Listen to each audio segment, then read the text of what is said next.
saya akan melakukan percakapan pra-observasi bersama rekan sejawat saya, Bapak Nazarudin, SSI. Beliau adalah guru matematika di SMK Negeri 1 Lok Sumawe, dan beliau hari ini semester ini diamanahkan untuk mengajar di kelas 10 dan kelas 11. Assalamualaikum Pak. Waalaikumsalam warahmatullahi wabarakatuh, Bu ya. Bagaimana Pak, kabarnya sehat? Alhamdulillah saya sehat hari ini, Bu ya. Baik, hari ini kita akan melakukan percakapan pra-observasi. Ya. Sebelum nantinya saya akan melakukan supervisi atau observasi di kelas Bapak, melihat pembelajaran yang akan Bapak lakukan. Ya. Baik, adapun tujuan dari supervisi adalah melihat dan mengevaluasi apa-apa saja yang sudah baik dan apa-apa saja yang masih kurang di proses pembelajaran. Untuk pra-observasi hari ini tujuannya adalah agar Bapak nanti bisa melakukan sedikit persiapan ke depannya, dan saya akan menanyakan beberapa pertanyaan kepada Bapak. Boleh Pak ya? Boleh, silakan, Bu ya. Baik, ada beberapa pertanyaan. Yang pertama berkaitan dengan tujuan pembelajaran Pak. Apa tujuan pembelajaran yang akan Bapak capai dari pembelajaran nanti? Baik, Bu ya, terima kasih atas pra-observasi untuk hari ini. Perkenalkan, saya Nazarudin, Kepala Tugas SMK Negeri 1 Lok Sumawe, mengajar pelajaran matematika di kelas 10 dan kelas 11. Alhamdulillah, tujuan pembelajaran yang ingin saya sampaikan nanti di dalam kelas adalah untuk memahami siswanya dalam pola bilangan dan barisan bilangan dan deret bilangan. Jadi di sini siswa dapat memahami serta mengaplikasikan konsep dasar tentang pola bilangan dan barisan dan deret. Nanti tentunya bisa digunakan terus sampai kelas 3 dan sampai mengikuti tes-tes yang lainnya. Baik, jadi untuk pembelajaran nanti Bapak tujuan pembelajarannya adalah memahami pola bilangan, barisan dan deret serta kegunaannya Pak ya. Bagaimana dengan area pengembangan yang ingin Bapak capai? Ya, pengembangannya yang ingin saya capai pada saat nanti saya di dalam kelas adalah supaya siswa tersebut memahami konsep dasar baik dari itu segi kognitifnya, sehingga siswa-siswi di dalam kelas dengan sudah paham konsep dasar pola bilangan dapat juga mengaplikasikan ke dalam kehidupan nyatanya di lingkungan masyarakat. Baik, jadi ada dua Pak ya yang akan dikembangkan, yaitu aspek kognitif, siswa dapat memahami konsepnya, lalu aspek keterampilannya, siswa dapat menerapkan konsep yang sudah mereka pahami. Lalu berikutnya Pak, saya ingin menanyakan rancangan pembelajaran yang ingin Bapak terapkan, entah itu strateginya, modelnya, atau mungkin metodenya seperti apa Pak di kelas nanti. Jadi insya Allah nanti saya akan coba menerapkan materi pembelajarannya dengan cara berdiskusi, kemudian dengan metode project based learning yaitu dengan pembelajaran berpihak kepada murid, kemudian murid aktif dalam menyelesaikan pemahaman materi dan soal-soal yang akan saya sampaikan nanti di dalam kelas.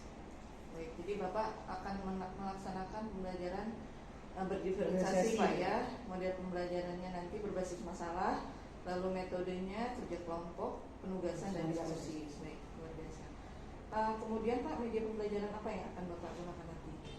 Ya, media pembelajarannya yaitu nanti berupa buku paket, kemudian LKPD, dan nanti saya gunakan juga beberapa alat yaitu seperti laptop dan LCD. Kemudian nanti saya akan coba buat kuis pakai quizisnya, tapi coba hanya beberapa soal saja atau 2 sampai 3 soal. Baik, luar biasa. Bapak nanti akan menyiapkan LKPD, paket, bahan tayang, beserta penugasan melalui quizis Pak ya. Lalu kira-kira kapan nih Pak harinya, kelasnya, jam keberapa? Insya Allah saya masuk di kelas 10 itu tepatnya hari Selasa jam 7.30 atau jam pertama sampai jam 9, sampai 2 jam. Di kelas 10 di kafe 2. Baik, insya Allah nanti di hari Selasa saya akan berkunjung, melihat dan mencatat hal-hal apa saja yang ada di kelas, seperti itu. Nah, Yang terakhir Pak, kira-kira dari percakapan kita hari ini apa yang Bapak dapatkan? Ya, alhamdulillah sangat bermanfaat percakapan kita hari ini, karena dengan adanya pra-observasi seperti ini, saya lebih bisa mempersiapkan diri saya di dalam kelas. Sebelum saya masuk ke dalam kelas, hal-hal yang mungkin masih belum saya persiapkan akan saya persiapkan 2-3 hari ke depan sebelum observasi dimulai. Dan percakapan hari ini sangat bermanfaat bagi saya sendiri. Terima kasih Bu Lia yang sudah mempercayakan saya sebagai coachingnya di dalam kelas nanti. Mudah-mudahan saya akan mempersiapkan sebaik-baiknya. Terima kasih Pak, mudah-mudahan supervisi kita lancar. Dan terima kasih sekali lagi atas waktunya sudah berbincang-bincang dalam percakapan observasi. Ya, sampai jumpa di observasi. Assalamualaikum warahmatullahi wabarakatuh. Assalamualaikum.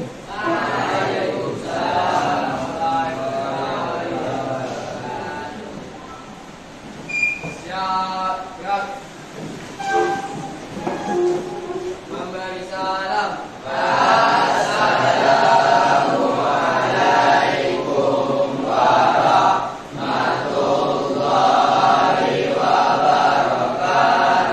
Waalaikumsalam warahmatullahi wabarakatuh. Baik, sebelum kita mulai pembelajaran, mari kita sama-sama berdoa. Berdoa dimulai. Ya. Apa kabarnya hari ini anak-anak Bapak semuanya? Baik. Alhamdulillah dalam keadaan baik dan semuanya dapat hadir ke sekolah seperti biasanya. Baik, sebelum kita masuk ke materi berikutnya, Bapak ingin mereview materi sebelumnya, yaitu tentang sistem persamaan linear 2 variabel dan 3 variabel. Bapak mau nanya, ada berapa metode untuk menyelesaikan sistem persamaan linear? Silakan. Ya, silakan. Ada dua. Yang pertama, eliminasi dan substitusi. Kuliah apa para kawan kalian? Itu luar biasa. Anda belajar di rumah. Ada yang lain?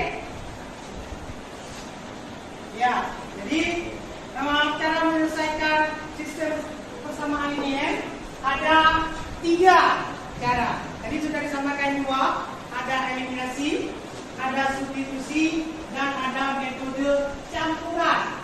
Ya, jadi ada 3. Alhamdulillah kalian sudah ingat metode sebelumnya. Jadi untuk hari ini kita lanjut ke materi berikutnya, yaitu tentang barisan dan deret. Sebelum kita masuk ke barisan dan deret, maka silakan dibuka buku cetaknya. Kita budayakan literasi halaman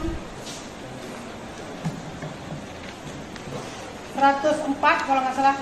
Coba dilihat halaman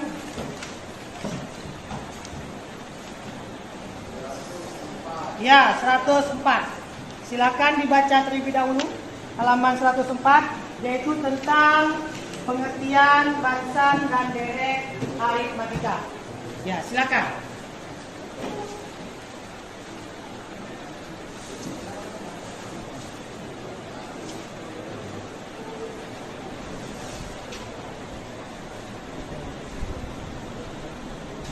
Pembelajaran kita hari ini adalah untuk menentukan pola barisan dan deret aritmatika. Ya, jadi peserta ini dapat menentukan pola suatu barisan. Apa itu pola dalam kehidupan sehari-hari? Ada yang tahu kira-kira pola kehidupan sehari-hari? Polanya. Ya baik, saya contohkan. Pola itu dalam kehidupan sehari-hari, pola menjahit baju. Itu namanya pola. Baju dalam bentuk kain, kemudian kita bentuk dulu polanya. Baru terbentuklah dia sebagai seorang baju. Baru dipakai. Itu namanya pola. Tetapi dalam pola barisan bilangan ada urutannya. Ya, dibentuk dalam bilangan. berbeda dengan pola tadi tadi. Kemudian dalam kehidupan sehari-hari, pola membuat kue yang sederhana. Jadi ada bentuknya. Jadi pola itu sama dengan bentuk atau jenis atau ukuran. Kalau di bilangan disebut dengan pola bilangan. Ya, kita lanjutkan dengan materinya. Mohon didengarkan manfaat pola bilangan pada video yang akan Bapak tampilkan nanti. Kemudian nanti kita sama-sama menarik kesimpulan atau refleksi daripada hasil video yang kita nonton bersama. Silakan disimak dengan baik-baik.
Menghasilkan 3 tambah 2 menghasilkan 5 tambah 2 menghasilkan 7. Secara otomatis 7 tambah 2 sama dengan 11. Setelah 9 berapa lagi? 11. Kenapa kalian 11?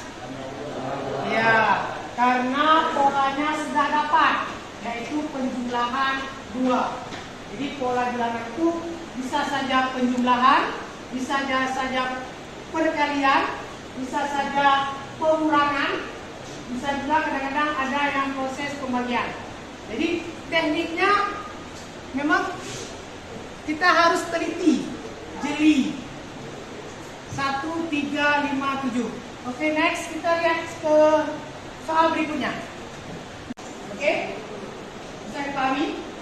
Ada pertanyaan? Mau saya lanjut? Ya. Oke, baik.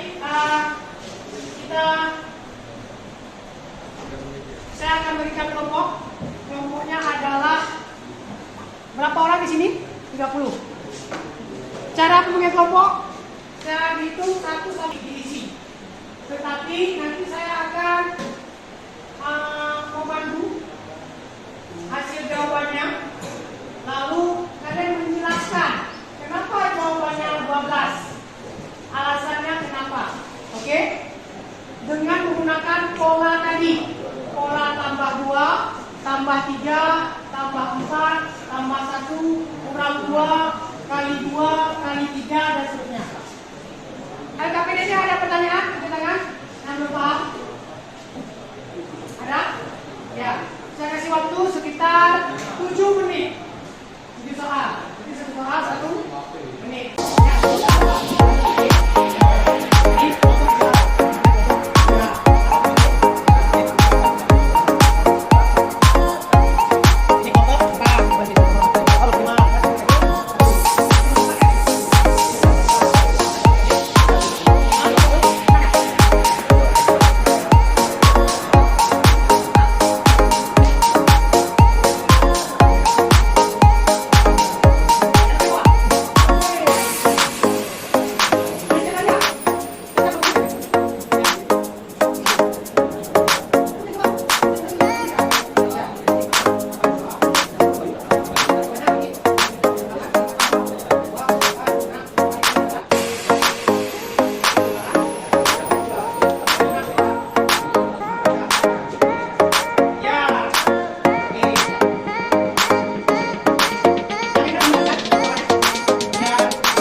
sebuah daftar bilangan yang mengurut dari kiri ke kanan. Selain itu, urutan bilangan juga memiliki karakteristik atau pola tertentu. Karena setiap bilangan yang ada pada barisan merupakan suku dari barisan itu. Jadi suku itu merupakan anggota yang ada di dalam barisan bilangan. Sebelum saya tutup, ada yang ingin ditanyakan? Ya, tidak ada. Untuk hari ini saya pada sampai di sini. Mudah-mudahan kita terus semangat untuk belajar. Terus belajar lagi di rumah setelah belajar di sekolah. Karena saya lihat untuk zaman sekarang sulit sekali anak-anak itu membuka bukunya kembali di rumah. Lebih-lebih sudah SMA, tidak mau lagi mengulang apa yang sudah disampaikan. Tetapi saya harapkan kelas ini, kelas yang mau mengulang kembali materi yang sudah saya sampaikan hari ini. Dan kalau ada pertanyaan, saya sediakan waktu untuk menjawab pertanyaan kalian, baik di dalam kelas maupun di luar kelas atau di ruangan guru. Oke, sebelum saya tutup, saya pantun dulu. Ikan hiu makan hutan. See you next time. Oke, terima kasih. Terima kasih. Bapak mohon maaf. Bapak kita assalamualaikum warahmatullahi wabarakatuh. Assalamualaikum Pak Nazar. Waalaikumsalam warahmatullahi wabarakatuh. Setelah tadi dari kelas, gimana Pak perasaannya setelah diobservasi? Alhamdulillah setelah dalam kelas, setelah diobservasi, pesan saya jadi agak lega karena ibu sudah melihat bagaimana proses saya mengajar dalam kelas. Mungkin ada perbaikan, ada masukan dan saran. Alhamdulillah akan saya perbaiki ke depannya lagi. Karena yang bisa menilai diri saya adalah ibu dia sendiri dan teman sejawat saya. Itu. Mungkin bisa diceritakan kembali tadi di kelas pembelajaran seperti apa yang sudah Bapak lakukan. Baik. Dan area pengembangan yang kemarin pernah kita diskusikan, apakah sudah Bapak lakukan area pengembangan tadi? Ya, alhamdulillah untuk pengembangannya sudah Bu Dia lihat sendiri dalam kelas dan sudah saya lakukan semaksimal mungkin. Kemudian paling ada satu dua yang memang ketinggalan atau lupa saya prosesnya. Kemudian saya akan berhenti ke depannya. Dan anak-anak juga kadang-kadang posisinya bisa kita kontrol, bisa tidak. Itu juga tergantung dengan kondisi pembelajaran yang sudah saya lakukan. Secara umum, alhamdulillah pembelajaran yang saya lakukan sudah maksimal dan sudah sesuai dengan tujuan pembelajaran. Ada intinya, kemudian ada penutupan, dan juga sudah saya melakukan beberapa ice breaking supaya anak-anak termotivasi kembali pada saat pembelajaran.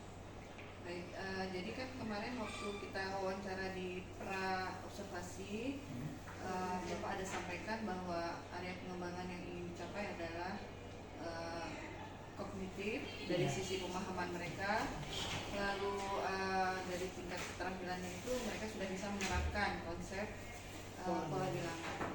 Apakah sejauh ini sudah tercapai yang Bapak harapkan?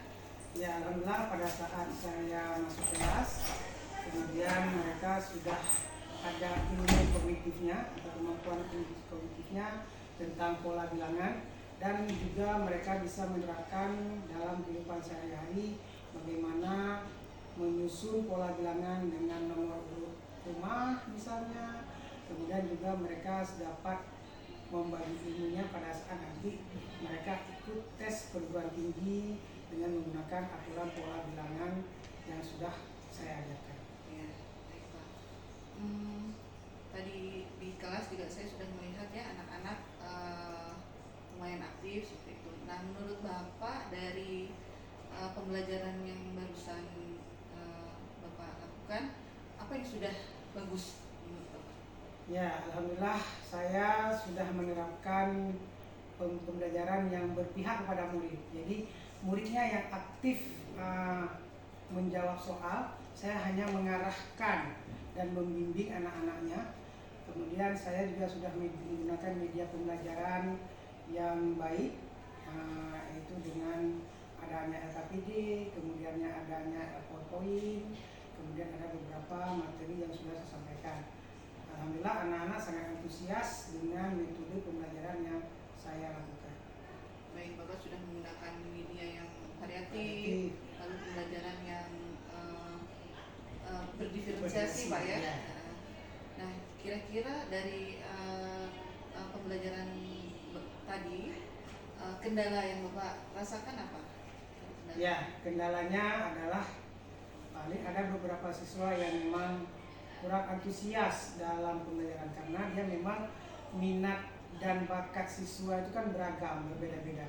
Kadang-kadang ada yang minat suka matematika, ada yang suka seni, ada yang suka main aplikasi. Jadi itu paling kendala paling yang saya hadapi adalah memilah dan memilih minat bakat siswa. Tidak semuanya harus suka pelajaran ke matematika, tetapi secara umum saya lihat alhamdulillah ikut antusias dalam proses pembelajaran. Nah, untuk anak-anak yang tidak terlalu aktif tadi Pak, menurut Bapak baiknya gimana tuh kita menghadapi anak-anak? Ya, kalau saya adalah cara menanggapi anak-anak yang memang kurang minat dengan saya adalah prosesnya mereka kita berikan kebebasan dalam memilih materi nanti pada saat materinya, tapi tetap kita rangkul si anak supaya si anak pada saat jam saya bisa aktif walaupun tidak seefisien dengan siswa yang lainnya. Artinya kita sebagai guru di depan juga merangkul dan mengajak siswa tersebut untuk aktif dalam pembelajaran matematika.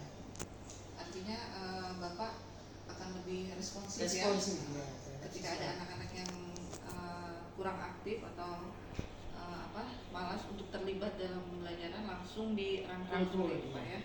Nah, rencana Bapak kedepannya untuk pembelajaran ini biar lebih aktif lagi, rencananya seperti apa Pak? Ya, saya akan coba terus belajar dan terus menggali minat bakat siswa sehingga saya bisa menggunakan metode-metode pembelajaran yang lebih baik lagi pada saat kedepannya.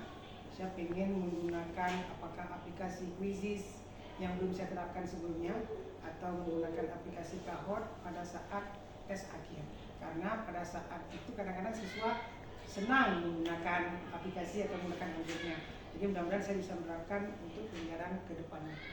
Baik, luar biasa Pak ya, rencananya akan mencoba mengaplikasikan Quizizz, Kahoot biar lebih interaktif Pak ya. Kira-kira rencana itu kapan akan Bapak mulai laksanakan? Ya, insya Allah dalam pertemuan berikutnya. Tapi kita lihat juga materi yang kita ajarkan nanti apakah berkenaan dengan aplikasi atau tidak. Artinya saya juga menyesuaikan dengan materi pembelajaran yang akan saya sampaikan minggu ke depannya. Mudah-mudahan rencananya segera terwujud. Ya, saya akan menunggu kabar-kabar bagus dari Bapak, inovasi-inovasi dalam pembelajarannya, dan kita bisa berbagi tentunya ke depan. Siap. Lalu tadi yang proses diferensiasinya juga bisa lebih kena lagi gitu ya Pak ya. Terima kasih atas waktunya, mudah-mudahan bermanfaat bagi saya juga. Ya, saya juga sangat berterima kasih kepada Bu Lia yang sudah memberikan masukan dan saran, karena yang bisa menilai saya adalah orang lain, ya, bukan diri kita sendiri. Mungkin itu ya dari kami. Ya. Kami akhiri. Terima kasih. Assalamualaikum warahmatullahi wabarakatuh. Selanjutnya